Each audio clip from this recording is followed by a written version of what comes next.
الحمد لله رب العالمين والصلاة والسلام على سيد المرسلين محمد المصطفى وعلى آله وأصحابه أولي الصدق والصفاء أما بعد فقد قال الله تبارك وتعالى جل جلاله في القرآن المجيد والفرقان الحميد أعوذ بالله من الشيطان الرجيم بسم الله الرحمن الرحيم وقضى ربك ألا تعبدوا إلا إياه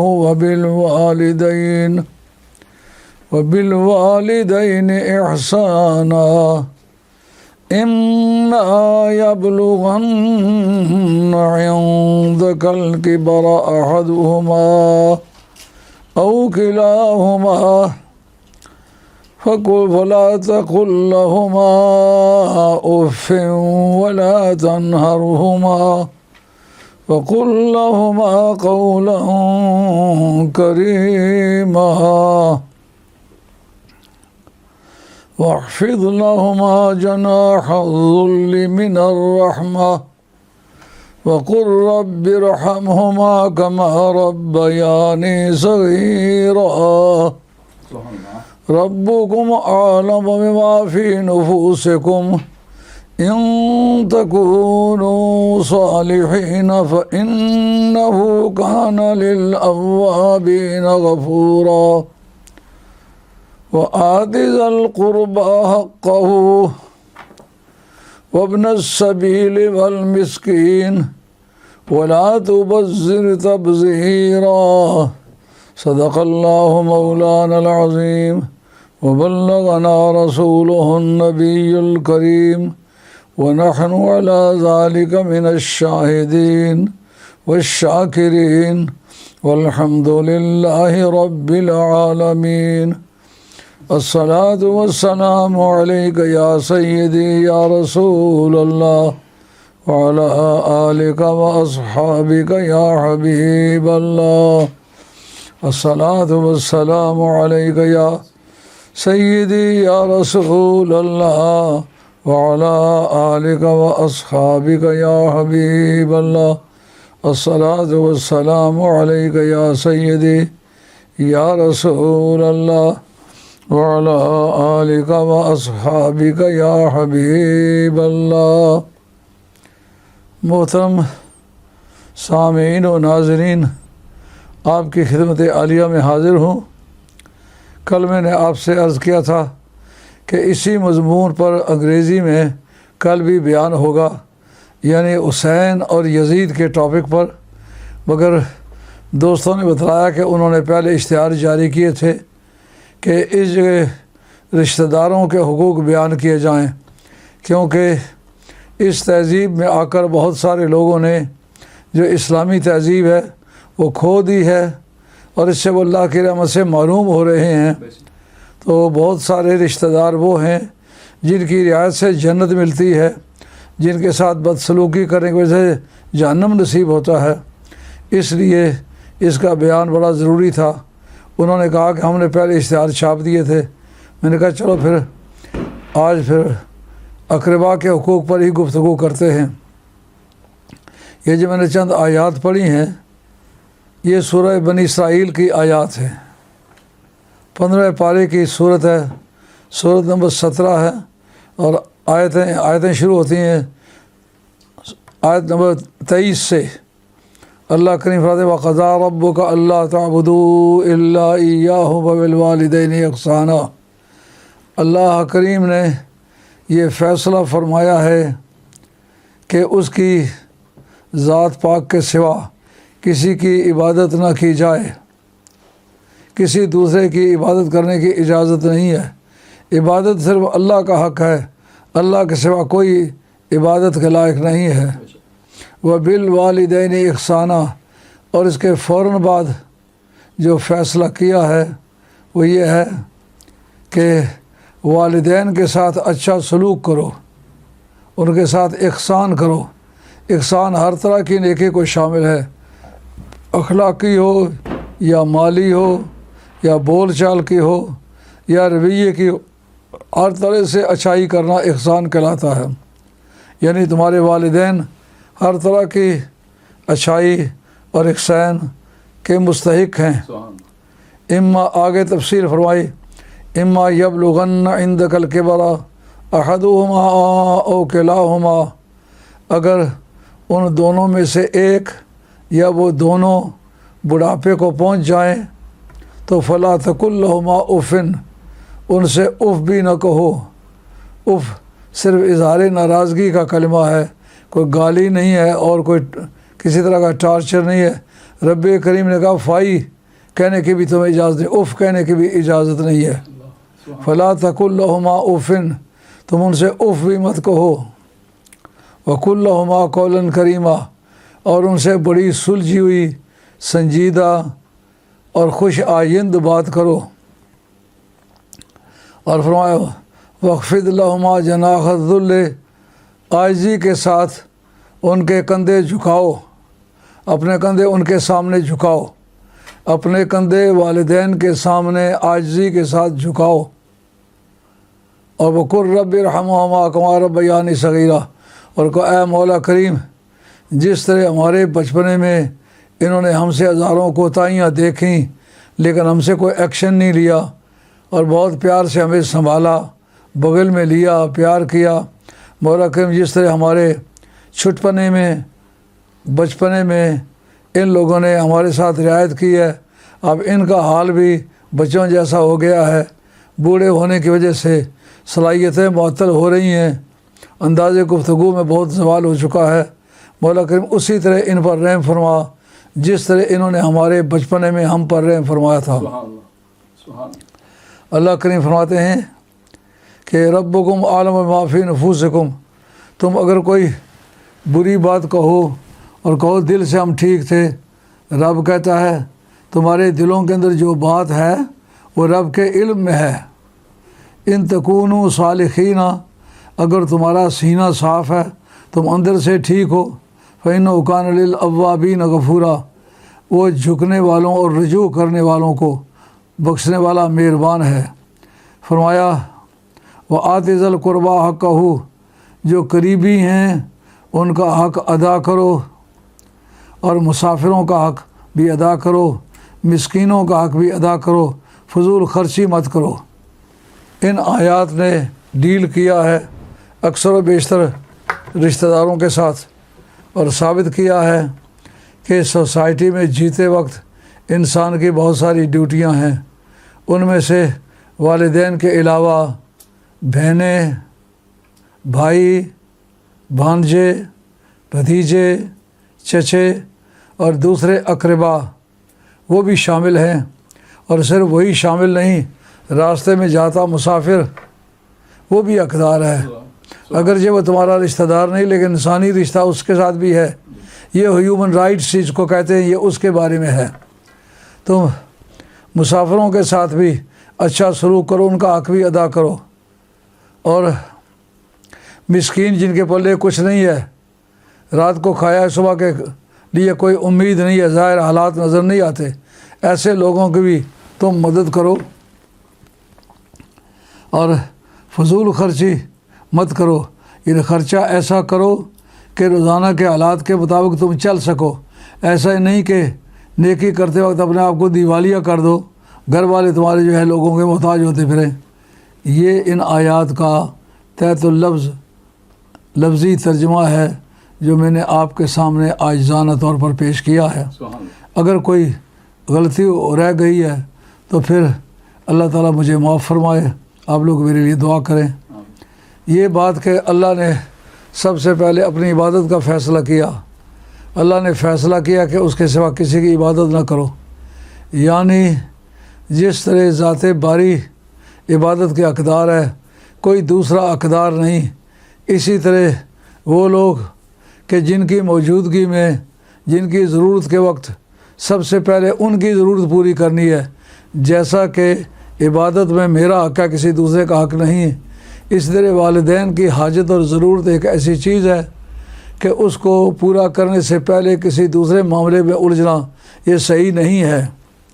آگے تفصیل بتائی، اما یبلغن عندک الکبر احدہما او کلاہما، اگر ان میں سے ایک بوڑھا ہو جائے یا دونوں بوڑھے ہو جائیں، کچھ نہ کر سکیں، جب تک تو وہ صحت و عافیت میں رہیں گے نا، اس وقت تک تو اپنے لیے خود اپنے ضروریات زندگی کما بھی سکتے ہیں، بچا بھی سکتے ہیں، تمہیں بھی دے سکتے ہیں، مگر جب بوڑھے ہو جائیں، کام کاج سے رہ جائیں، وہ ان کی خدمت کا زیادہ موزوں وقت ہے، تو اس وقت میں تمہیں کہتا ہوں فلا تقل لہما اف، یہ آپ انگریزی میں اس کا ترجمہ سنیں، you are not allowed to say even fee in the presence of your parents. You are not allowed to say fie in the presence of your parents. والدین کی موجودگی میں فائی بھی نہیں کہہ سکتے ہو، یہ کوئی گالی نہیں ہے، صرف اظہار ناراضگی، یعنی یہ بتانا کہ آپ کی کوئی بات مجھے گران گزری ہے، اس گرانی کا ترجمہ ہے اف۔ You are not allowed even to say fie in the front of your parents. تو اب جو یہاں بچے پیدا ہوئے ہیں، یہاں پڑھے ہیں، ان کی سمجھ میں یہ بات آنا چاہیے کہ ماں باپ وہ شخصیتیں کہ خدا تعالیٰ نے بھری کائنات میں کہا اللہ اس کے رسول کے بعد جس کا پہلا حق ہے وہ والدین ہے، اور اگر کوئی بات تمہیں اچھی نہ لگے تو بھی یہ ظاہر نہ کرو اپنے ماں باپ کے سامنے کہ مجھے اچھی نہیں لگی۔ اب اس پر سب سے پہلے بات چلے گی کہ والدین کے حقوق کیسے ہیں۔ والدین میں سے ماں کا حق باپ کے مقابلے میں زیادہ ہے۔ مشکوٰۃ شریف کے اندر حدیث ہے، ایک صحابی آئے، ان کے سامنے آ کر کے بیٹھے اور سرکار سے عرض کرتے یا رسول اللہ میری حفاظت اور خدمت کا کون زیادہ حقدار ہے؟ فرمایا اموں کا، تیری ماں زیادہ حقدار ہے۔ کہا ثم من؟ کہا ثم ابو، اموں کا، پھر تیری ماں ہی حقدار ہے۔ تیسری مرتبہ پھر فرمایا ثم من، فرمایا ثم اموں کا، پھر تیری ماں ہی حقدار ہے۔ چوتھی مرتبہ فرمایا وہ ابوک، اس لیے کہ ماں کی سروسز پیٹ میں 9 مہینے رکھنا، ایک انسان کو پیٹ میں ہر وقت اٹھائے رکھنا، چلتے پھرتے بیٹھتے اٹھتے وقت وہ بوجھ برداشت کرنا، پھر ولادت کے وقت جو اذیت پہنچتی ہے اس کو برداشت کرنا، پھر 2-2.5 برس کے زمانے میں اس کی گندگی کو سنبھالنا اور اس کی جو نیپیز ہیں ان کو چھپانا اور بچے کو صاف ستھرا رکھنا۔ اسی وقت وہ گندگی کر دے، ماں بیٹھی ہوئی روٹی کھا رہی ہو تو اٹھ کر اس کو پہلے سنبھالتی ہے، یہ ماں کی سروسز ہیں۔ پھر سکول جانے سے پہلے ماں اس کو اپنے پاس لٹاتی ہے، اور سردیوں گرمیوں کا لحاظ رکھ کے جس حصے میں سکون اور آرام زیادہ ہے اس حصے میں ماں اپنے بیٹے کو سلاتی ہے اور خود اس طرف لیٹتی ہے جس طرف زیادہ آرام نہ ہو۔ اس کا مقصد یہ ہے کہ ماں کی سروسز باپ کے مقابلے میں کہیں زیادہ ہیں، اور اس کی وجہ بھی یہ ہے کہ ماں کی محبت باپ کے مقابلے میں تیز تر بھی ہے۔ امام فخر الدین رازی رحمۃ اللہ تعالیٰ نے تفسیر کبیر میں اس پر تبصرہ کیا ہے کہ کیا وجہ ہے باپ کے اندر وہ محبت نہیں پائی جاتی جو ماں کے اندر پائی جاتی ہے۔ کہتے ہیں دراصل قصہ یہ ہے، چونکہ وہ طبیب بھی ہیں نا، بڑے چھوٹی کی فزیشین بھی ہیں اور فلسفی بھی ہیں، وہ بتاتے ہیں کہ جس مادے سے اولاد پیدا ہوتی ہے وہ مرد کے دماغ سے نکلتا ہے، اور جس مادے سے بچہ پیدا ہوتا ہے وہ ماں کی چھاتیوں سے نکلتا ہے۔ چھاتیاں دل کے قریب ہیں، جس کا مادہ تولید دل کے زیادہ قریب ہے اس کو کھچن زیادہ پڑتی ہے، وہ کھنچتی ہے۔ باپ ہے، کوئی معاملہ پیش آئے پہلے سوچتا ہے، دماغ سے کام لیتا ہے کیونکہ مادہ اس کا دماغ سے آیا ہے، لیکن ماں کوئی بات پیش آ جائے 100 ناراضگی کرتی ہے، 100 دکھیا ہے، اسے سنبھل ہی نہیں سکتی، اسے بغیر سوچے سمجھے اس معاملے میں پڑ جاتی ہے اور بچے سے ہمدردی کا اظہار کرتی ہے۔ کہتا ہے دونوں کے مادہ تخلیق میں، مادہ تولید میں یہ فرق ہے، ایک کا مادہ دماغ سے آتا ہے، دوسرے کا مادہ چھاتیوں سے آتا ہے۔ چھاتیاں دل کے زیادہ قریب ہیں، اس لیے ماں کو زیادہ جلدی سے ریئیکشن ہوتا ہے۔ تو اب نبی کریم علیہ السلام کا ارشاد ہے کہ جو آدمی حج کے لیے جائے اس کو یہ ذہن میں رکھنا چاہیے، حاجیوں میں ایک ایسا حاجی ہر زمانے میں ضروری ہوگا کہ جو یہ سمجھے کہ میرا حج منظور نہیں ہوا۔ ایک آدمی ہے جس کا حج منظور نہیں ہوگا، لیکن وہ کون سا آدمی ہے؟ ہر آدمی کو یہ سمجھنا چاہیے کہ ممکن ہے میں ہی وہ آدمی ہوں جس کا حج قبول نہ ہو۔ اس کا مطلب مکہ شریف جا کر کے یہ معاملہ ڈاؤٹ فل ہے کہ اس کا حج منظور ہوا یا نہیں ہوا، لیکن سرکار نے فرمایا ایک ایسا طریقہ حج کا تمہیں بتاتے ہیں کہ دن میں 1000 مرتبہ حج کرنا چاہے تو کرے، اور وہ کبھی اس کے اندر ڈاؤٹ نہیں پیدا ہوتا، شک نہیں پیدا ہوتا، وہ ڈیوبیٹیبل نہیں ہے کہ منظور ہوا یا نہیں، وہ یقیناً منظور ہوا ہے۔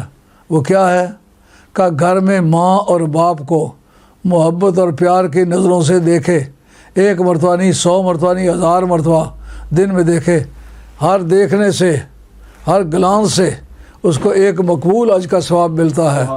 یعنی قیامت میں اٹھے گا تو ایک بھی حج اس نے کیا ہوا نہیں، لیکن اس کے نامہ اعمال میں ہزاروں حج نکلیں گے۔ پوچھا یہ کس طرح کے؟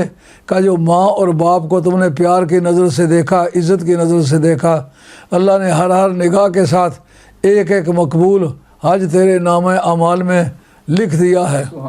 تو کیا مزے کی بات ہے، کچھ خرچ نہیں کیا، کہیں گیا نہیں ہے، کوئی زحمت نہیں اٹھائی ہے۔ ان ماں باپ کو اس نے صرف پیار سے دیکھا ہے جنہوں نے محنت مشقت کر کے اس کو پالا ہے، عیدوں کے شوق پورے کیے ہیں، اور جو فن فیئر علاقے میں ہوتے ہیں اس میں شریک ہونے کے لیے بچوں کے لیے اچھے کپڑے، روایت کے مطابق جوتے، کھانا پینا اور سویٹس اور دیگر چیزیں جو بچوں کی ضروریات میں سے ہوتی ہیں وہ اسے مہیا کی ہیں، ان کو دیکھا ہے۔ ان کو کیوں نہ دیکھے؟ کوئی جنگلی جانور نہ ہو، انسان ہو، تو اس کو یہ پتہ ہو کہ میں ان سے پیدا ہوا ہوں، یہ میری ماں ہے، یہ میرا باپ ہے۔ ان کو 1000 مرتبہ دن میں دیکھا، 1000 مرتبہ حج مقبول کا ثواب اس کو نصیب ہوگا۔ اور حضرت صوبان رضی اللہ تعالیٰ عنہ نبی پاک علیہ الصلوۃ والسلام کے وہ صحابی ہیں جو سرکار کی بارگاہ میں آتے بھی روتے، جاتے بھی روتے۔ جنہ دے تن عشق سمانا رونا کم ہونا ہاں، ملدے روندے وچھڑدے روندے اور روندے ٹردے راہاں۔ نہ ملاقات میں سکون ہے، نہ جدائی میں سکون ہے۔ جب ملاقات ہوتی ہے تو بچھڑ جانے کا ڈر ہے، اور جب بچھڑا ہوا ہے تو بچھوڑے کا درد اس وقت ہوتا ہے۔ سرکار دو عالم علیہ السلام نے ایک مرتبہ اس صحابی سے پوچھا، اے صوبان بتا، اگر تو میرے لیے روتا ہے یا میرے پاس آتا ہے تو پھر کیوں روتا ہے؟ بلبل اگر پھول کے لیے روتی ہے تو پھول کے پاس بیٹھ کے کیوں روتی ہے؟ اور اگر عاشق کو معشوق سے پیار ہے، جدائی میں تو روئے، لیکن ملاقات میں کیوں روئے؟ حضرت میاں محمد صاحب رحمۃ اللہ کہتے بلبلے برگے کھرے خوش رنگ در من کاش داش، یہ آپ سے شیرازی کا کلام ہے جو انہوں نے تضمین کیا ہے۔ یوں کر خواجہ حافظ صاحب لکھیا وچ دیوانے، میں ایک بلبل روندی ڈٹھی پھڑیا پھل دہانے۔ یہ اس کا ترجمہ ہے، بلبلے برگے گلے خوش رنگ در من کاش داشت، وندنا دربارہ نالا و فریاد داشت۔ کہ تو کیوں روتی ہے؟ گفت تمش در وصلی این نالا و فریاد چیست، گفت تمہارا جلوہ معشوق در این کار داشت۔ میں نے بلبل سے پوچھا کیوں رو رہی ہے؟ کہا یہ عشق و محبت کی داستان ہے، یہ تیری سمجھ میں آنے والی نہیں ہے، یہ ہمارے محبوب نے رونا ہمارے مقدر کر دیا ہے۔ تو حضرت صوبان رضی اللہ تعالیٰ سرکار کی بارگاہ میں حاضر ہوئے۔ سرکار نے جب پوچھا ملتے روتے ہو، بچھڑتے روتے، ہر وقت روتے ہی رہتے ہو؟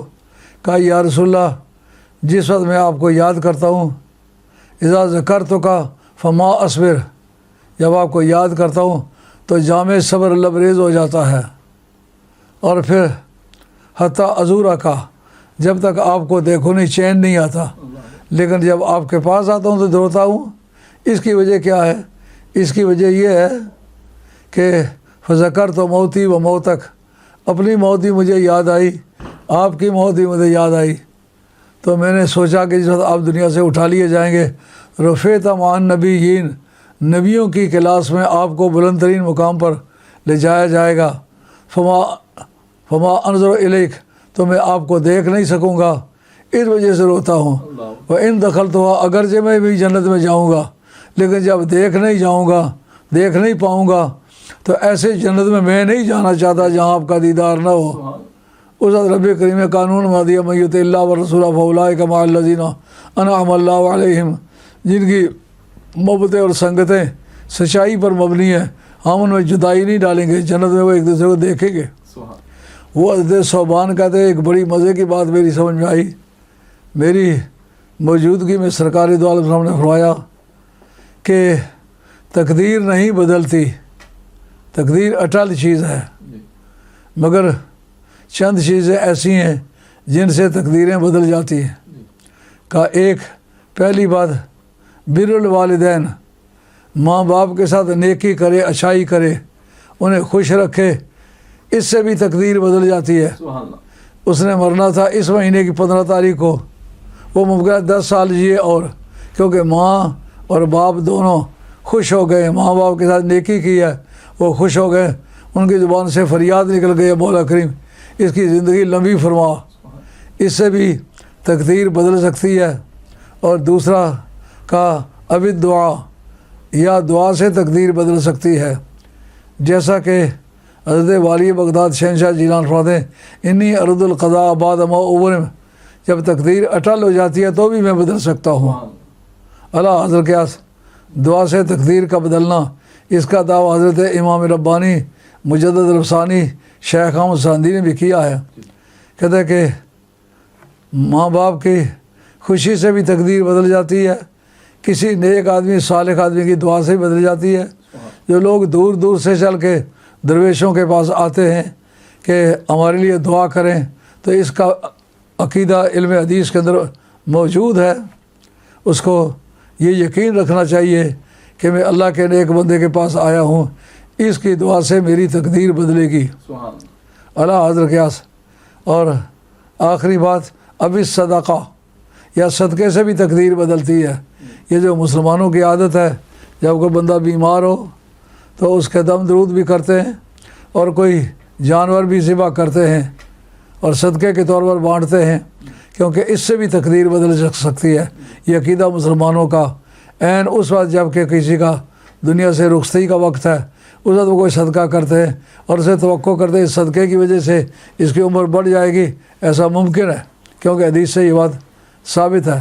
اب دیکھیں، ایک آدمی کی پھانسی کا آرڈر ہوا ہے، وہ ماں باپ کو اس نے کبھی خوش کیا تھا، آج وہ دعا کریں مولا کریم اس کی پھانسی ٹال دے، تو صرف ان کی خوشی سے اس کے جو پھانسی کا حکم ہے وہ ٹل جائے، ایسا ممکن ہے۔ تو ماں باپ کتنی بڑی دولت ہے۔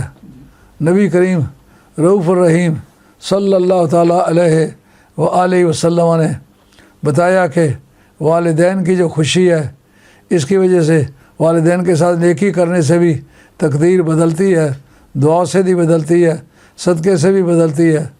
جو صدقہ خیرات روزانہ کی زندگی میں اور آپ کرتے ہیں، اسی امید پر کرتے ہیں کہ رب کریم قبول فرمائے تو ہماری مصیبتیں ٹل سکتی ہیں، ہماری آفات ٹل سکتی ہیں۔ تو اب اگر اس موقع پر ایک بہو کو ساس کہے make me a cup of T, مجھے چائے کا ایک کپ بنا کے دے دو، تو کہے ڈو اٹ یور سیلف، کہ تو خود بنا لے، یہ بڑا خبیث کلمہ ہے۔ جس نے کبھی زندگی میں یہ کہا ہے آج وہ توبہ کرے، وگرنہ کوئی عذاب الہی اس پر آ سکتا ہے۔ یہ بہت بری بات ہے۔ ساس اور ماں کے حقوق آپس میں برابر ہیں۔ آپ نے فرمایا ہر شادی شدہ انسان، خواہ وہ مرد ہے یا عورت ہے، اس کے کم از کم 2 باپ اور 2 مائیں ہیں۔ صحابہ کرام نے عرض کیا کہ یا رسول اللہ 2 مائیں تو ہو سکتی ہیں، باپ 2 شادیاں کر لے تو باپ 1 ہے، مائیں 2 ہو گئی ہیں باپ کے نکاح کی وجہ سے، لیکن باپ 2 کس طرح ہو سکتے ہیں؟ فرمایا وہ بھی باپ ہے جس کے گھر کسی نے جنم پایا ہے، اور ایک وہ باپ ہے جس کے ہاں نکاح ہوا ہے. ایک نکاحی باپ ہے، ایک میلادی باپ ہے. ولادت سے باپ بننے والا بھی باپ ہے اور نکاح کے ذریعے سے باپ بننے والا بھی باپ ہے، اور دونوں کے حقوق آپس میں برابر ہیں. دیکھے والدین کے حقوق کو سرکار نے کس طرح بنوایا. محمدن لا جو ہمارا پاکستان میں LLB میں کتاب لکھتی ہے، ڈن شاہ ملا پارسی کی لکھی ہوئی ہے. ڈن شاہ ملا پارسی وہ شخص تھا جو انڈیا کا چیف جسٹس تھا، اور اس کی لڑکی محمد علی جناح مرحوم کی دوسری بیوی تھی جو ان پچھلے سالوں میں مری ہے. وہ آتش پرستوں میں سے تھا. اس کی بیٹی بھی آتش پرست تھی. وہ توبہ کر کے مسلمان نہیں ہوئی، تاہم اس نے مسلمانوں کے لیے قانون لکھا تھا. اس کا نام ہے محمدن لا. اس میں ہے کہ اگر سکھ کا بیٹا مسلمان ہو گیا ہے اور اب اس کے ماں باپ بوڑھے ہو گئے، ان کا ایک ہی بیٹا تھا اور کوئی کمائی کرنے والا نہیں ہے، تو وہ اس کو کہتے ہیں ہمیں خرچہ دو. وہ کہتا ہے تم سکھ ہو، میں مسلمان ہوں. وہ عدالت میں دعویٰ کرتا ہے، اسلامی کورٹ اس کے کیس کو انٹرٹین کرے گا. وہ کہے بلائے گا اس کو. جب وہ عدالت میں سمن ہو کے آئے گا تو عدالت اسے پوچھے گی تو خرچہ کیوں نہیں دیتا. وہ کہے گا جناب اس وجہ سے کہ میں مسلمان ہوں، یہ سکھ ہیں، سکھوں کا خرچہ میں کیوں دوں. اس عدالت اسے پوچھے گی کہ ان دنوں تیرے ماں اور باپ کون ہیں. اس کو کہنا پڑے گا کہ ان دنوں بھی میرے ماں باپ یہی ہیں. کہا اگر ماں باپ یہی ہیں تو پھر تمہیں خرچہ بھی دینا پڑے گا. اس کی سند ہمارے اسلام میں کیا ہے؟ اس کی سند ہمارے اسلام میں یوں ہے. حضرت اسماء بنت ابی بکر، ان کی والدہ مشرکہ تھیں. جب یہ حضرت ابو صدیق کی صاحبزادی ہو کر مسلمان ہوئی ہیں، غالباً یہ تیسری مسلمان عورت تھیں. پہلی مسلمان جناب خدیجہ کبریٰ تھیں اور دوسری حضرت عمر فاروق رضی اللہ عنہ کی ہمشیرہ تھیں اور تیسری غالباً یہ تھیں. تو بہت عالمہ تھیں، بڑی فاضلہ تھی. اسلام میں ان کی بڑی سروسز ہیں. جس تاریخ سرکار نے ہجرت فرمائی تھی، سرکار دو عالم علیہ السلام کے لیے غار میں 3 راتوں کو کھانا لے کے جانے والی یہی خاتون تھی. ایک عورت ہو کر ایک مرتبہ ایسا ہوا کہ آپ کے لیے وہ کھانے کے برتن باندھنے کے لیے کوئی چیز نہ مل سکی. جس طرح اس ملک میں مہم ہے نا، اور پوری دنیا میں، کہ مائی بہن کا پیٹ بڑا نہیں ہونا چاہیے، اس سے صحت خراب ہو جاتی ہے. یہ مہم اس وقت بھی تھی. انہوں نے پیٹ پر ایک پٹکا سا باندھا ہوا تھا. انہوں نے دیکھا اور کوئی چیز نہیں مل رہی. وہ بڑی حجاب والی چیز ہے، کوئی اس کا ذکر بھی کرنا پسند نہیں کرتا تھا اور اس کا اظہار بھی سوائے خاوند کے اور کسی کے سامنے نہیں ہوتا تھا. جناب اسماء بنت ابی بکر رضی اللہ تعالی عنہ، انہوں نے وہ پٹکا لے کے پھاڑا، 2 ٹکڑے کیے، اس کے دو حصے کر کے برتن 2 مختلف بکسوں میں باندھے اور لے کے گئیں. سرکار نے اسی وجہ ان کا نام رکھا تھا ذو النطاقتین. نطاقہ اس پٹکے کو کہتے ہیں جو پیٹ پر باندھا جاتا ہے. تو سرکار دو عالم علیہ السلام نے ان کے پٹکے کے پھٹ کے 2 ٹکڑے ہونے پر ان کا نام رکھ دیا ذو النطاقتین. بڑی چیز ہے، سرکار نام رکھیں. جس کو ابو ہریرہ کہہ دے، چھوٹی سی بلی والا، وہ فخر محسوس کرے. تو ایک خاتون جو کپڑا اپنے خاوند کے سامنے ظاہر نہیں کرتی، اس کا ذکر کر کے سرکار یہ ٹائٹل دے دیں، بڑی شان ہے. وہ کہتی ہیں میری مائی صاحبہ میرے پاس آئیں تو آ کر مجھے کہنے لگی میری مدد کرو. میں نے کہا میں سرکار سے پوچھوں گی سرکار کیا کہتے. سرکار سے پوچھا گیا کہ یا رسول اللہ میری ماں کافرہ ہے آج تک، تو وہ مدد چاہتی ہے کروں کہ نہ کروں. آپ ضرور کرو، تیری ماں ہے. اس سے محدثین نے استدلال کیا ہے کہ کافر ماں باپ کا خرچہ بھی مسلمان بیٹے کے ذمہ ہے. جس طرح ان کا خرچہ دینے کا وہ پابند ہے. وآت ذی القربی حقہ، اپنے قریبیوں کا حق ادا کرو.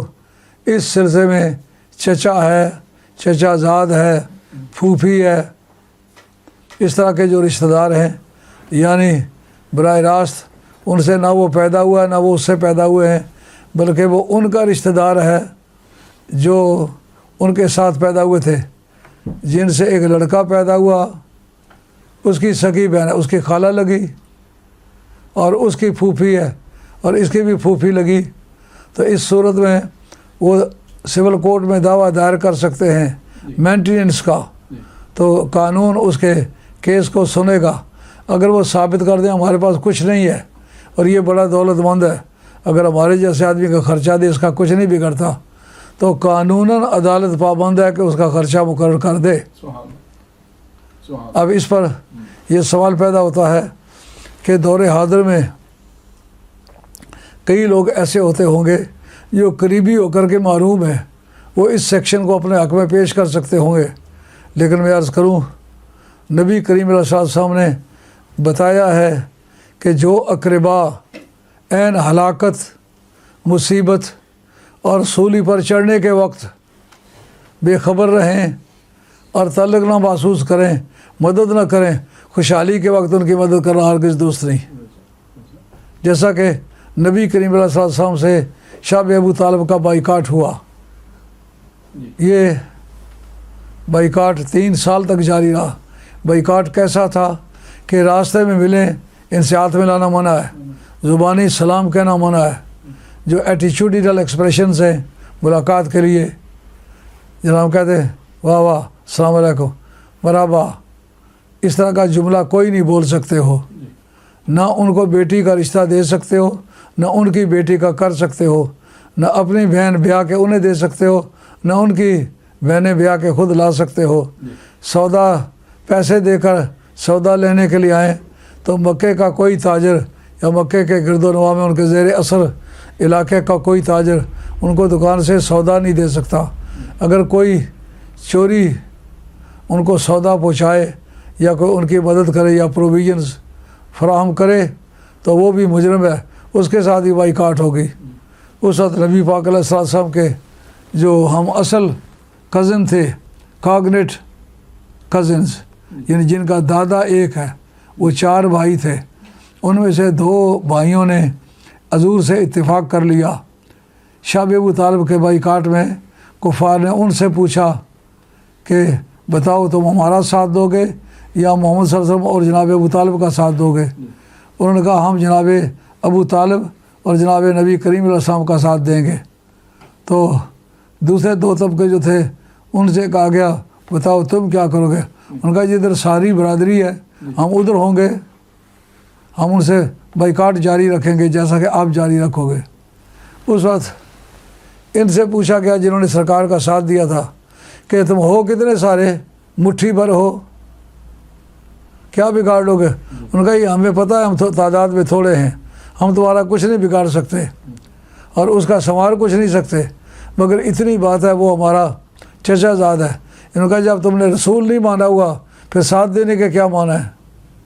انہوں نے کہا رسول نہیں مانا لیکن چچا زاد تو مانا ہے، اپنا چچا زاد ہونے کی وجہ سے ہم اس کے ساتھ ہیں، دکھ ہو یا سکھ ہو، کچھ تمہارا بگاڑ نہ سکیں، اس کا کوئی سنوار نہ سکیں، رہیں گے اس کے ساتھ، کیونکہ ہمارا چچا زاد ہے، ہمارے خون کا بندہ ہے، ہم اس کو مصیبت میں دیکھ کے اس سے الگ نہیں رہ سکتے۔ جس وقت اللہ تعالیٰ نے اس کا خاتمہ کیا، جو بین لگا ہوا تھا، جو کنفائنمنٹ، یہ سلیٹری کنفائنمنٹ اس کو کہتے ہیں کہ قید تنہائی جب پانی نہیں لے سکتے، سودا نہیں لے سکتے، ملاقات نہیں کر سکتے، آنا جانا کہیں کریں تو نہیں کر سکتے، تو ایسی حالت میں زندگی ان کی قید خانہ بن گئی۔ وہ ایک چلتا پھرتا قید خانہ تھا۔ اب جناب اللہ تعالیٰ نے اس کو توڑا، آپ ہجرت کر کے مدینہ شریف تشریف لے آئے۔ اب لڑائیاں شروع ہو گئیں، جو گرد و نواح کے قبائل تھے ان کو شکست ہوئی، مال غنیمت ملا، خاص طور پر غزوہ خیبر میں مال غنیمت جو مولا مرتضیٰ کی فتوحات میں سے نمایاں ہے۔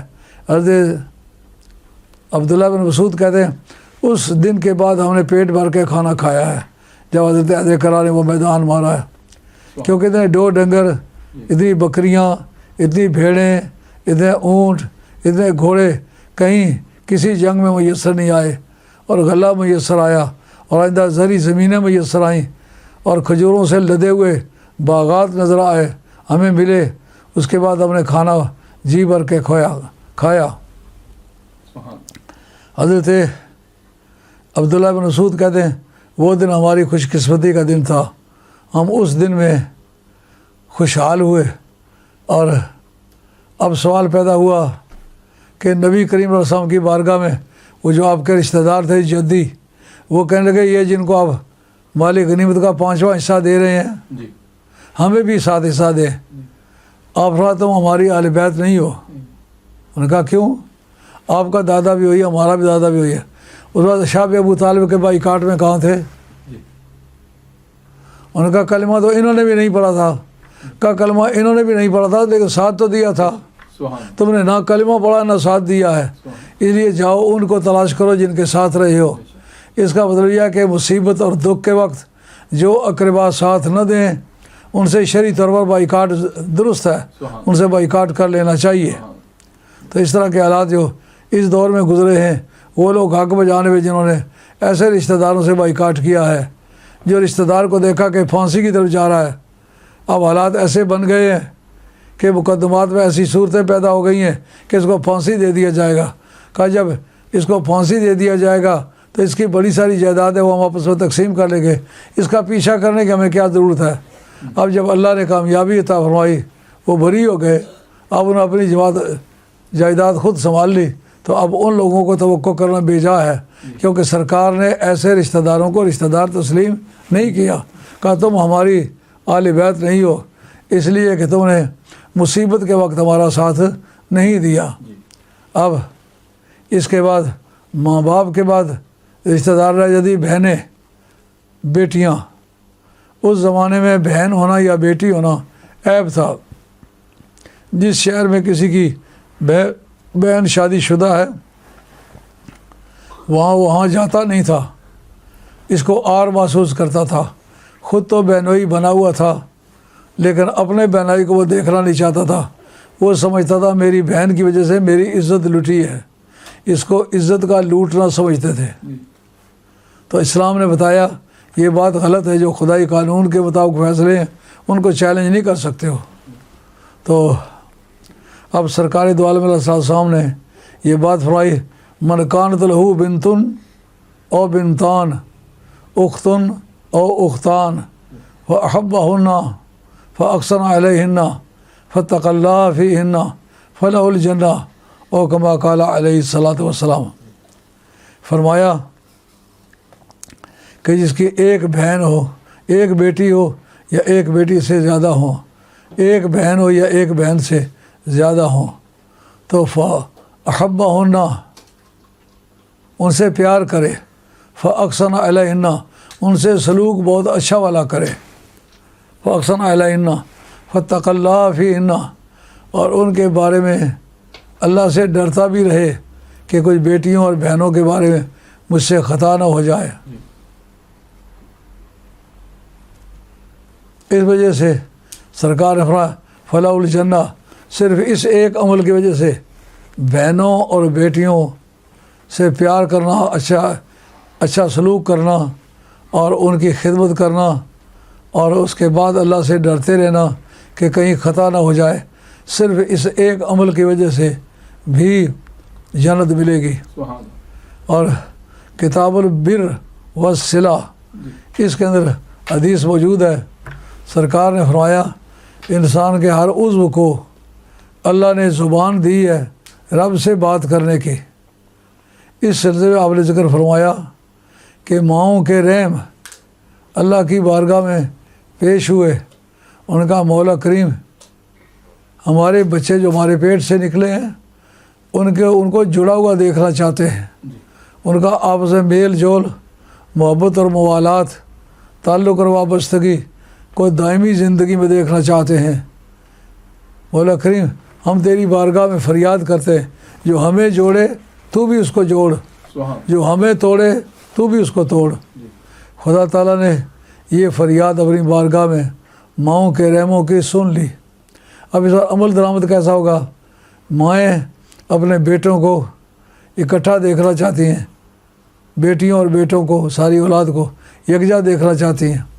ماں کی خوشی کی اس وقت انتہا ہو جاتی ہے جب وہ کھیر پکا کے، سویاں پکا کے، چاول پکا کے عید والے دن رکھتی ہے اور ایک برتن میں سب کو کہتے یہاں بیٹھ کے کھاؤ. اس وقت ماں کا کلیجہ بڑا ہو جاتا ہے, اس کا دل محبت سے پھول جاتا ہے. وہ سمجھتے ہیں مولا کریم کیسا خوشی کا دن ہے, میرے پیٹ سے نکلے ہوئے جتنے بچے ہیں وہ سارے اکٹھے, ایک پیٹ کے بچے ایک دسترخوان پر بیٹھے ہوئے, باپ بھی دیکھ کے خوش ہوتا ہے. تو اب یہ رحموں کا جوڑنا ہے. مولا کریم کی بارگاہ میں فرماتے کہ جو مجھے جوڑے تو بھی اس کو جوڑ. اس لیے جتنے مسلمان ہو سوچو سمجھو اس بات کو, کہیں کے رہنے والے ہو, کوئی سے ہو, کسی ملک کے باشندے ہو, اگر آپ کے سامنے بھائیوں کی جدائی لازم آ جاتی ہے تو آپ اس میں بیچ میں پڑھ کے دونوں کے ٹوٹے ہوئے رشتے کو جوڑو, دیکھیں اللہ آپ کے حالات بھی اچھے کر دے گا. لیکن اگر یہ کوشش کریں بھائی بھائی سے جدا ہو جائے, ایسے وہ تمام لوگ ہم نے اپنی آنکھوں سے دیکھیں جو بھائیوں میں غلط فہمی پیدا کر کے ایک کو دوسرے سے دور کرتے رہے, تو ان کے اپنے حالات بھی تتر بتر ہو گئے, کسی کام کے نہیں رہے. اس کا مطلب سرکار نے اپنے حالات کے سنوارنے کے لیے یہ بات پیش کی ہے کہ تم لوگوں کے رشتوں کو سنوارو, جوڑو, آپس میں ان کے تعلقات خوشگوار بناؤ. کوچ کر جاتا نہ تم سے گر وفاق و اتحاد, کون تھا جو تیری جانب آنکھ اٹھا کے دیکھتا. حضرت معاذ بن جبل رضی اللہ تعالیٰ سے حدیث قدسی روایت ہے, وہ کہتے ہیں اللہ تعالیٰ اور کسی سے پیار کرے یا نہ کرے لیکن یہ مندرجہ ذیل چند شخصیتوں سے پیار کرتا ہے. کہتا ہے المتجالسون فی اللہ, جو خدا کی رضا کے لیے اکٹھے مل کے بیٹھتے ہیں, اور النافقون فی سبیل اللہ, والموصلون رحم اللہ, جو اللہ کے بتائے ہوئے رحموں کو جوڑتا ہے تو اس کو بھی اللہ تعالیٰ جڑے ہوئے حالات عطا فرمائے گا. ایسوں کے ساتھ اللہ ضرور محبت کرے گا. تو بھائیوں میں, بہنوں میں, خاندانوں میں جدائیاں پیدا کرنا یہ آل حق کا کام نہیں ہے, اس سے اپنے حالات خراب ہوتے ہیں. نبی کریم علیہ السلام نے مسلم سوسائٹیوں میں محبت اور اخوت کے رشتے قائم کرنے کو پسند فرمایا ہے, اور آل محبت دور رہتے ہوں تو بھی سرکار نے ان کو اچھا سمجھا ہے. ایک مرتبہ کی بات ہے, یہ مشکوٰۃ شریف کے آخری باب میں یہ حدیث آتی ہے کہ نبی کریم علیہ السلام نے ایک مرتبہ حضرت عمر فاروق رضی اللہ تعالیٰ عنہ کو اور حضرت حیدر کرار دونوں کو کہا یہ میری لاٹھی ہے, یہ لے لو, یہ میرا کرتا ہے, یہ لے لو, اور تم نے دونوں نے اویس کرنی سے ملاقات کرنی ہے, یہ دونوں چیزیں اس کو تحفے کے طور پر میری طرف سے دینے. رہتے وہ یمن میں ہیں, سرکار مدینہ طیبہ میں رہتے, کبھی ملاقات ہوئی نہیں. کا عقیدے کے اعتبار سے وہ ہمارا ہے, اس لیے ہمیں اسے اپنوں والا سلوک کرنا چاہیے. یہ جو تحفے تحائف بھیج رہا ہوں باوجود ملاقات نہ ہونے کے, اس رشتے کی وجہ سے بھیج رہا ہوں جو میرا کلمہ پڑھتا ہے, مجھ سے محبت رکھتا ہے, ہمارے اسلامی حالات کے خوشگوار ہونے کے بارے میں خواہش اور آرزو رکھتا ہے. یہ اس کا زندگی کا فارمولہ ہے, اس لیے ہم چاہتے ہیں کہ ہم اس کا بدلہ اسے دیں. اس سے ثابت ہوا ایک ایران کا رہنے والا مسلمان پاکستان کے مسلمان کے بارے میں, پاکستان کا مسلمان ترکستان رہنے والے مسلمان کے بارے میں, ایک ترکستان اور ایران کا رہنے والا مسلمان شام کے مسلمانوں کے بارے میں, فلسطین کے بارے میں کے مسلمانوں کے بارے میں, اور روہنگیا کے مسلمانوں کے بارے میں. اللہ حاضر کے آس کل روئے زمین پر لہو خورشید کا ٹپکے اگر ذرے کا دل چیرے, انما المؤمنون اخوۃ, مومن بھی آپس میں بھائی ہیں. جس طرح ایک ماں سے پیدا ہونا یہ برادری کا مفید ہے, اس سے برادری بنتی ہے, اسی طرح ایک نبی کا کلمہ پڑھنے سے بھی برادری بنتی ہے, اور اس برادری کی قوت خونی برادری کے مقابلے میں زیادہ ہے. یہی وجہ ہے کہ جو حضرت صہیب رومی رومنوں سے لڑے دور فاروقی میں, انہوں نے کہا صہیب تو رومی ہو کر رومنوں سے کیسے لڑ سکتا ہے؟ انہوں نے کہا میری برادری اسلام ہے, میں پہلے مسلمان ہوں, پیچھے میں رومی ہوں. تو وہ برادری جو خونی اور خاندانی ہے, حالانکہ وہ خونی اور خاندانی طور پر رومی نہیں تھے, کبھی بچپنے کے زمانے میں عربوں کا لڑکا اٹھا کے لے گئے تھے, پلے پوسے جوان ہوئے اور انہی خاتونوں کو اپنی خلائیں سمجھتے رہے جن میں پلے تھے، اور ان کو اپنے انکل سمجھتے رہے جنہوں نے پرورش کی تھی۔ لیکن اب جب اسلام سے ان کی آشنائی ہوئی، ان کا سارے رشتے اس کے مقابلے میں کمزور ہیں۔ جس سے ایک ماں سے پیدا ہونے کی وجہ سے ان کی ڈیوٹی ہے کہ ایک دوسرے سے پیار کریں، ایک دوسرے سے ہمدردی کریں اور ایک دوسرے کی جائیدادوں کی حفاظت کریں۔ اسی طرح جو کلمہ پڑھنے والے ہیں ان کی بھی ڈیوٹی ہے۔ اب دیکھنا یہ ہے، جب ہندوستان پاکستان کی تعمیر ہوئی، ملک تقسیم ہونے لگا، ایک طبقے نے کہا ہم مسلمان ہیں، مسلم لیگ کے ساتھ ہوں گے۔ ایک نے کہا ہم انڈین ہیں، انڈیا میں پیدا ہوئے ہیں، ہم پہلے ہندوستانی ہیں، پیچھے مسلمان ہیں۔ اب وہ اگر پاکستان کا چلنا برداشت نہیں کرتے تو یہ ان کی فطرت کی بات ہے۔ وہ پہلے تھے ہی ہندوستانی اور بعد میں مسلمان ہوئے۔ ہم لوگ اولاً مسلمان ہیں، آخراً مسلمان ہیں، ظاہراً مسلمان ہیں، باطناً مسلمان ہیں۔ مسلمان کا بھائی ہے۔ اب جس وقت کہ کوئی اذیت ہندوستان میں کسی مسلمان کو پہنچتی ہے، ہم یہاں تڑپنے لگ جاتے ہیں۔ رنگین کے مسلمانوں کو ٹارچر کیا جاتا ہے، ہم یہاں تڑپنے لگ جاتے ہیں۔ فلسطین کے مسلمانوں کو آزار پہنچایا جاتا ہے، ہم سخت بے قرار ہو جاتے ہیں۔ تو یہ اسلامی زندگی ہے، اسلامی برادری ہے۔ تو اس طرح مسلمانوں کو نہ صرف اپنے ماں باپ کے ساتھ اچھا سلوک کرنا چاہیے، اور نہ صرف بہنوں اور بھائیوں میں اچھا سلوک کرنا چاہیے، بلکہ ان کی خوشنودی زندگی بھر تلاش کرنی چاہیے۔ اور یہ سمجھنا چاہیے صرف وہی رشتہ دار قابل رعایت نہیں ہے جو زندہ ہے، وہ مر جائے تو بھی اسی طرح قابل رعایت ہے۔ سرکار رضی اللہ تعالیٰ فی رضی الوالدین، سخت اللہ تعالیٰ فی سخت الوالدین۔ اللہ تعالیٰ کا راضی نامہ ماں باپ کے راضی نامے کے ساتھ اٹیچڈ ہے، جس کا مطلب یہ ہے کہ ایک مسلمان ماں باپ کی زندگی میں بھی ان کو خوش رکھنے کا پابند ہے، اور مر جانے کے بعد بھی ان کو خوش رکھنے کا پابند ہے۔ جیسے وہ زندگی میں خوش ہونے کا حق رکھتے ہیں، اس لیے مرنے کے بعد بھی خوش ہونے کا حق رکھتے ہیں۔ جیسے زندگی میں وہ خوش ہونے اور ناراض ہونے کا حق رکھتے ہیں، مرنے کے بعد بھی رکھتے ہیں۔ ابن قیم جس کا سن وفات 755 ہے اور ابن تیمیہ کا سب سے سینئر شاگرد ہے، وہ اپنی کتاب الروح کے اندر لکھتا ہے کہ یہ مسئلہ صحیح ہے کہ جب کسی کی قبر کے پاس کوئی جائے اس کو بالکل پتہ چلتا ہے یہ کون ہے۔ یہ جو مسلمانوں میں ہر جمعرات کو یا جمعے کو قبرستانوں میں اپنے ماں باپ کے قبر کی زیارت کے لیے جانے آنے کا سسٹم ہے، اس کی سند یہی حدیث ہے کہ وہ جتنے زندگی میں خوش ہوتے ہیں مرنے کے بعد بھی خوش ہوتے ہیں۔ لیکن یہ پتہ کرنا ہو کہ اللہ کتنا خوش ہے، اپنے ماں باپ کا دل ٹٹول کے دیکھ لے وہ کتنے خوش ہے۔ وہ اپنے کاموں سے بھی فیصلہ کر سکتا ہے، ماں باپ مر گئے ہیں اب اسے فیصلہ کرنا وہ کتنے خوش ہے۔ اپنے کام کی نوعیت دیکھ لو کہ اس سے وہ کتنے سارے خوش ہوئے ہوں گے۔ جتنا وہ تمہارا کام خوش کن ہے اتنا ہی تمہارے والدین قبر میں خوش ہوئے ہوں گے۔ وہ کب تک خوش رہیں گے؟ رب کب تک خوش رہے گا؟ جب تک وہ ماں باپ خوش رہیں گے۔ وہ کب ناراض ہوگا؟ جب ماں باپ ناراض ہوں گے۔ تو اب پتہ چلا ماں باپ کا سلسلہ تعلیمات اور سلسلہ رضا ایسا ہے، وہ مرنے کے بعد ختم نہیں ہوتا۔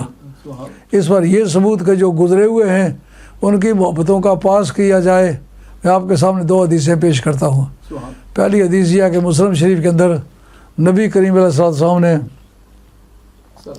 ارشاد فرمایا کہ اے مسلمانوں، جب تم مصر فتح کرو گے مصریوں کے ساتھ تشدد نہیں کرنا، سخت سلوک نہیں کرنا۔ اب اس زمانے میں جب کہ مسلمانوں کے پاس رہنے کا مکان نہیں ہے، پہننے کا کپڑا نہیں ہے، کھانے کو روٹی نہیں ہے، اور سردیوں اور گرمیوں میں موسمی آزار برداشت کر رہے ہیں، اس وقت کہنا مصر کو، مصر اس وقت ایسا ہی تھا جیسا آج کے زمانے میں امریکہ ہے۔ کوئی سوچ بھی نہیں سکتا تھا کہ یہ مسلمان جو ننگ دھڑنگ ہے، ایک چادر پہنی ہوئی ہے، آدھی کمر سے باندھی ہوئی ہے، آدھی اوپر کی ہوئی ہے، جن کے پاس پورا جوڑا کپڑوں کا نہیں ہے۔ مسلم شریف کتاب الطہارت اندر حدیث آتی ہے تیرے پاس اس وقت 2 چادریں تھیں، یعنی ایک دوسرے سے صحابہ پوچھا کرتے تھے جب وہ زمانہ تھا، اس کے بعد تمہاری 2 چادریں تھیں۔ تو مسلمان بڑی تنگ دستی، بڑی اسرت کے دور سے اور غربت کے طوفان سے گزر کے آئے تھے۔ اب جب سرکار نے فرمایا مصریوں سے سختی نہیں کرنا، اس صحابہ نے یہ نہیں پوچھا ہم ان کو کس طرح فتح کریں گے۔ اس کا مطلب یہ صحابہ کی زبان، یہ صحابہ کا عقیدہ یہ سمجھتا تھا کہ سرکار کی زبان سے جو بات نکلی ہے، جو بات منہ سے تمہارے نکلی وہ بات ہو کے رہی، جو دن کو کہہ دیا شب تو رات ہو کے رہی، ہم نے ضرور مصر فتح کرنا ہے۔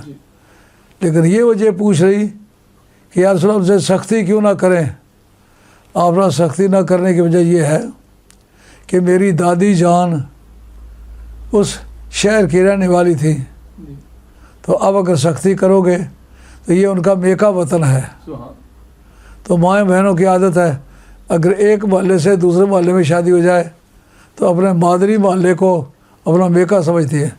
ایک گاؤں سے دوسرے گاؤں میں شادی ہو جائے تو اپنے پیدائشی گاؤں کو اپنا میکا سمجھتے ہیں۔ ایک ضلع سے دوسرے ضلع میں شادی ہو جائے تو مائیں بہنیں اپنے پیدائش کے ضلع کو اپنا میکا سمجھتی ہیں۔ تو جب ایک ملک سے دوسرے ملک میں شادی ہو جائے تو مائیں بہنیں اپنے پورے ملک کو اپنا میکا سمجھتی ہیں۔ کہتے ہیں میری دادی جان سیدہ ہاجرہ کا وہ میکا وطن ہے، اگر ان کو دکھ دیا گیا تو پھر وہ ان کی طبیعت ازردہ ہوگی۔ اس سے کتنی باتیں ثابت ہو گئیں۔ ایک تو یہ کہ دور حاضر میں جو دانشور بتاتے ہیں کہ نبی پاک کو دیوار کے پیچھے کا پتہ نہیں، میں پوچھتا ہوں مسلم شریف کی اس حدیث نے یہ ثابت کیا کہ نہیں؟ جب مصر اور مکہ شریف مدینہ شریف میں کے درمیان فلک بوز پہاڑ موجود ہیں، تو ان کی موجودگی میں مائی صاحبہ کو کس طرح علم ہوگا؟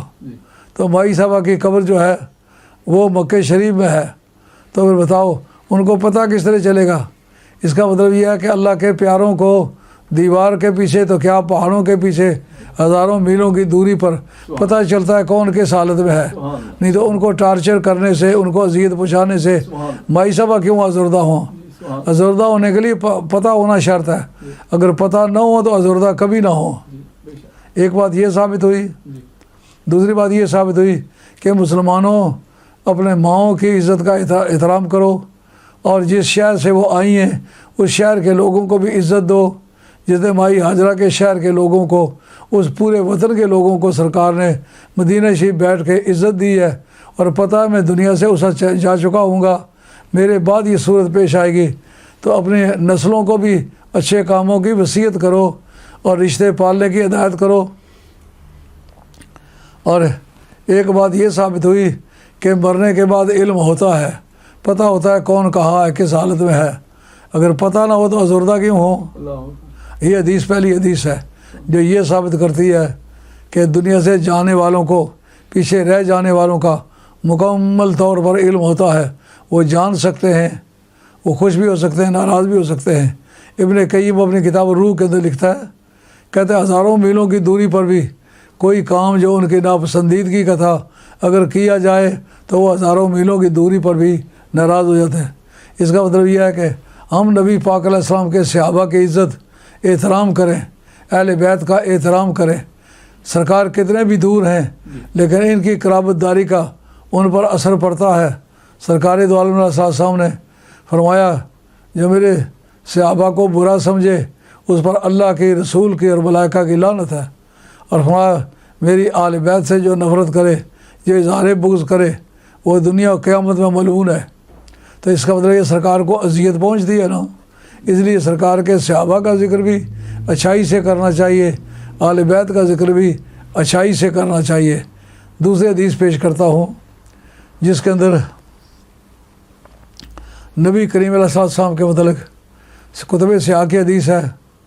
حضرت سیدہ عائشہ کہتی ہیں مجھے کبھی کسی دوسری بیگم کی کے ذکر پر کبھی مجھے رشک نہیں آیا سوائے جناب خدیجہ کبریٰ کے۔ سرکار فرماتے ہیں اے عائشہ تو میرے سکھوں کے وقت کی اہلیہ ہے، وہ میرے دکھوں کے وقت کی اہلیہ ہے۔ کسی نے بھی مجھ سے دلائل مانگے ہیں لیکن سب سے پہلے کلمہ اسے پڑھا اور بغیر دلائل کے، بغیر ثبوت کے میرا کلمہ پڑھا ہے۔ پہلی مسلمہ جناب خدیجہ کبریٰ ہے، اس لیے اسلام کے بانیوں میں پہلا نمبر ان کا بنتا ہے۔ اس لیے قیامت تک خواہ صحابی ہوں، خواہ اہل بیت ہوں، خواہ اس صدی کے ہوں یا 15ویں 16ویں صدی کے ہوں، یا صبح قیامت کے طلوع ہونے سے پہلے پہلے کوئی بھی مسلمان ہو جو بھی وہ نیکی کرے گا مسلمان ہوگا اس کا کریڈٹ جناب خدیجہ کبریٰ کو جائے گا۔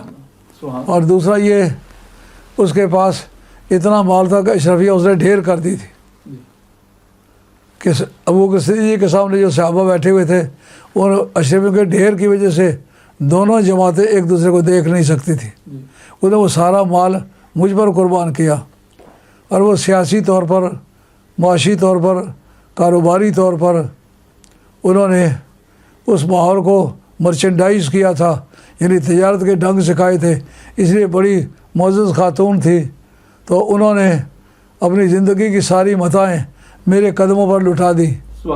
جناب سیدہ عائشہ کہتی ہیں جب بھی کبھی سرکار دو عالم علیہ السلام کوئی جانور ذبح کرتے ہیں تو ایک آدھ لاد بکری کی حضرت سیدہ خدیجہ کبریٰ کی سہیلیوں کے پاس بھیجتی ہیں۔ اس کا مطلب یہ ہے جو لوگ عزت والے تھے جن کا آپ پر اور مجھ پر حق ہے، ہمیں چاہیے کہ ان کو بھی اچھائی سے یاد رکھیں، اور اگر باپ کے دوست ہیں تو ان کو باپ جیسا سلوک کریں، اگر ماں کی سہیلیاں ہیں تو ان کو ماں جیسا سلوک کریں، اگر بیگم جیسی خواتین ہیں تو ان کے ساتھ سلوک ویسا کرنا چاہیے جیسا بیگم پسند کرتی تھی۔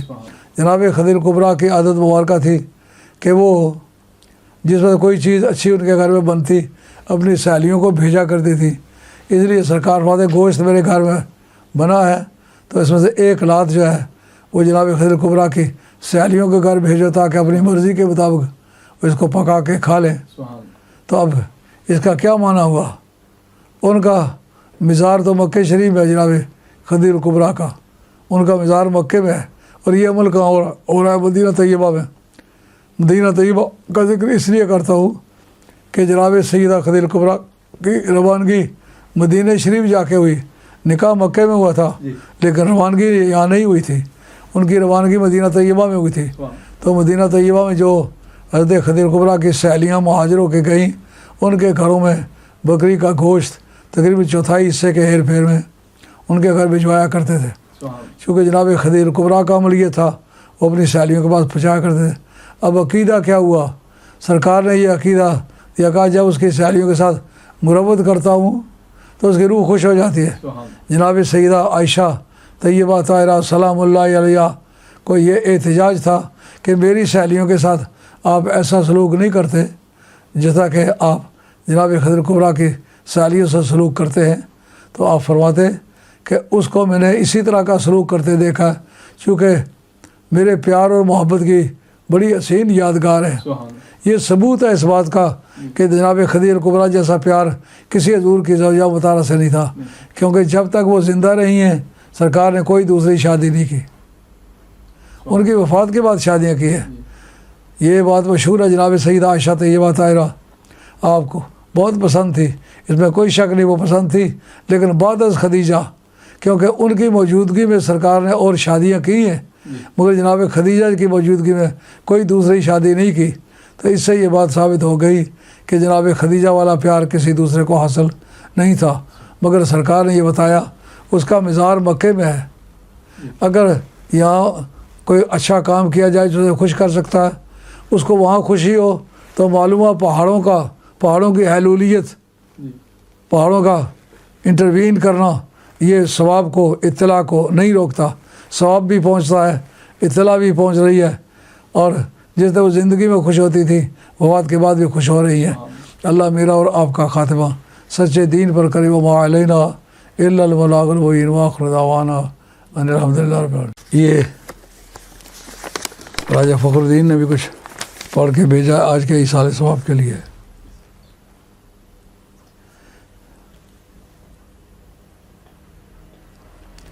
یہ 31 قرآن مجید ہیں،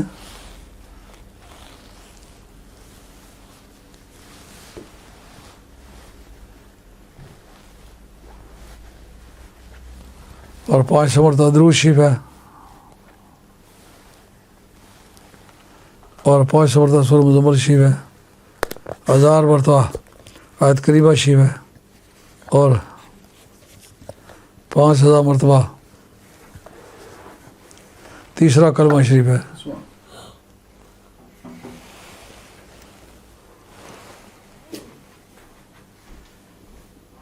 اور سورہ انشراح 500 مرتبہ ہے، اور دیگر وظائف جو پڑھے وہ بھی بل کیے، اور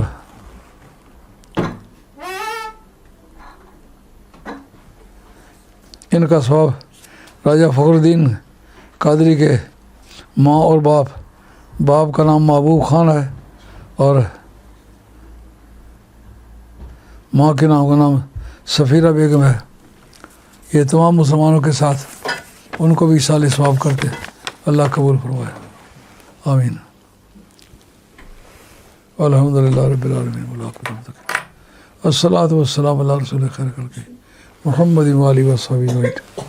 اے پروردگار عالم، جو کلمات طیبہ میں نے خود پڑھے ہیں، جو میرے دوستوں نے پڑھ کے دیے ہیں، اور جو چیزیں ختم شریف کے لیے مہیا کی گئی ہیں، مولا کریم اپنی بارگاہ میں منظور و مقبول فرما، اور ان کا ثواب جناب محمد رسول اللہ صلی اللہ علیہ وسلم کے اوپر تو پیسہ فرما، تمام انبیاء و مرسلین علیہ والسلام کی ارواح مقدسہ کے ساتھ فرما، نبی پاک علیہ السلام کی تمام اہل بیت، ازواج مطہرات، بنات طیبات، اولاد مجاہد حسنین کریمین خاتون جنت، اور شہیدان دست کربلا آئمہ اہل بیت، حسنین کریمین کی جتنی اولاد پاک کل روئے زمین پر گزری ہے، سب کے ارواح مقدسہ کے ساتھ فرما، اور نبی پاک علیہ السلام کے تمام صحابہ کرام کی ارواح مقدسہ کو ایصال فرما، بالخصوص حضرت ابوبکر صدیق، حضرت عمر فاروق، حضرت عثمان غنی، حضرت حیدر قرار، عشرہ مبشرہ، حاضرین بدر، حاضرین احد، حاضرین احزاب، حاضرین صلح حدیبیہ، اور تمام مشاہد میں حاضری دینے والے صحابہ کرام کے ارواح مقدسہ کو ایصال فرما۔ اللہ کریم تمام تابعین، اتباع تابعین میں جتنے صحیح العقیدہ گزرے سب کے ارواح مقدسہ کو ایصال فرما، تو تمام زمرہ اولیاء اللہ کے ارواح مقدسہ کو ایصال فرما، خصوصاً حضرت غوث پاک، پیروں کے پیر دستگیر باب سبحانی، خواجہ غریب نواز سلطان سرکار، داتا گنج بخش علی اجمیری، شیخ شہاب الدین سروردی، سید بہاؤالدین نقشبند شہنشاہ بکارا، سید حضرت امام شاذلی رحمۃ اللہ علیہ وسلم فرما، اور حضرت امام ربانی، حضرت شیخ المشائخ سید پیر میر علی شاہ صاحب گولوی، موجی صاحب گولوی، لال جی صاحب گولوی، دوسرے لال جی صاحب گولوی، خواجہ محمد قاسم مولوی، پیر جماعت علی شاہ صاحب محدث علی پوری، جماعت علی شاہ صاحب ثانی لاسانی، پیر حیدر علی شاہ صاحب جلال پوری، امام ربانی مجد الفسانی، شیخ حمد سرندی، اور خواجہ قمر الدین سیالوی، شمس الدین سیالوی، خواجہ سلمان توسوی، اور خواجہ نظام الدین فخر الدین اورنگ آبادی، خواجہ فخر الدین دہلوی، خواجہ نظام الدین اورنگ آبادی، خواجہ نظام الدین اولیاء محبوب الہی، حضرت خواجہ قطب الدین بختیار کاکی، علاء الدین ساورپیہ کلیری، حضرت فرید الدین مسعود گنج شکر سید عبدالرحمٰن سید عبدالرحیم گیلانی رحمۃ اللہ کرم شاہ فرما، خواجگان کلیام شریف، خواجگان ٹانگری شریف، خواجگان بگار شریف، خواجگان موسیٰ شریف، خواجگان ٹنگرور شریف، خواجگان رواترا شریف، خواجگان بابلی شریف، خواجہ نتھیال شریف، اور خواجگان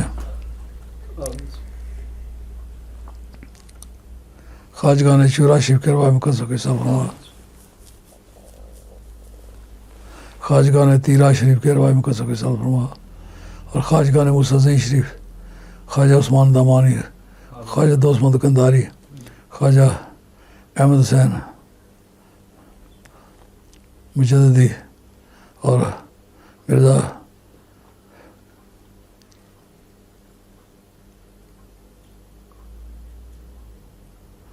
حضرت مولانا ثناء اللہ پانی پتی رحمۃ اللہ علیہ، اور حضرت اعلیٰ حضرت فاضل بریلوی رحمۃ اللہ علیہ، فضل خیر آبادی، فضل امام خیر آبادی، سید لاڈی حسین شاہ صاحب گلبرگہ شریف، اور حضرت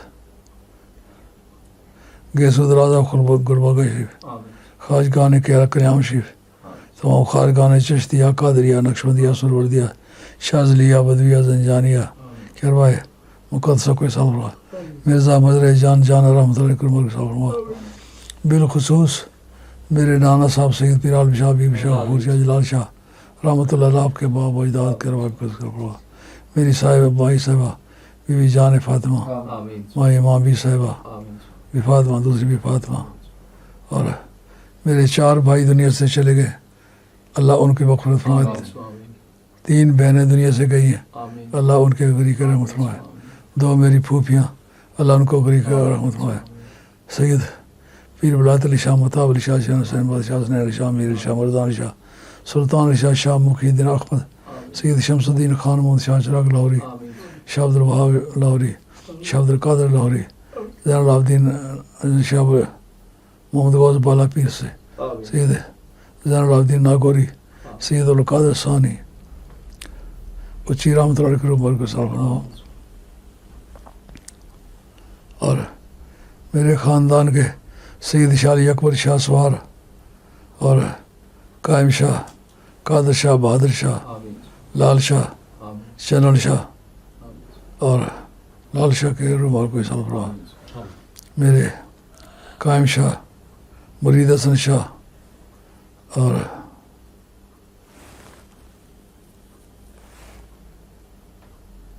دیوان شاہ، شبیر شاہ، شاہ نواز شاہ کے رومال کو صاف فرماؤ۔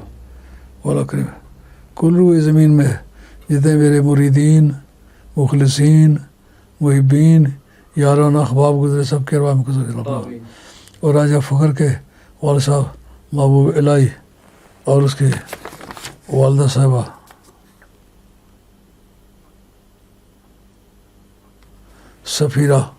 سفیرہ بیگم، اللہ کریم ان کی روح کو ایصال فرماؤ۔ اور کل روئے زمین پر جتنے میرے محبین، مخلصین، محبین، میرے وفادار گزر کے ارواح مقدس کو فرماؤ۔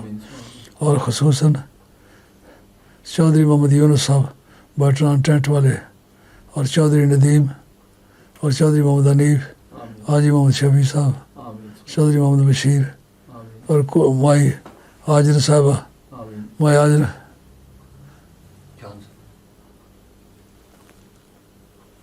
مائی صاحب نے 9 برس میری خدمت کی، اور ان کے خامد حاجی فیض عالم صاحب، ان کے سارے خاندان کے ارواح مقدس کے ساتھ فرما۔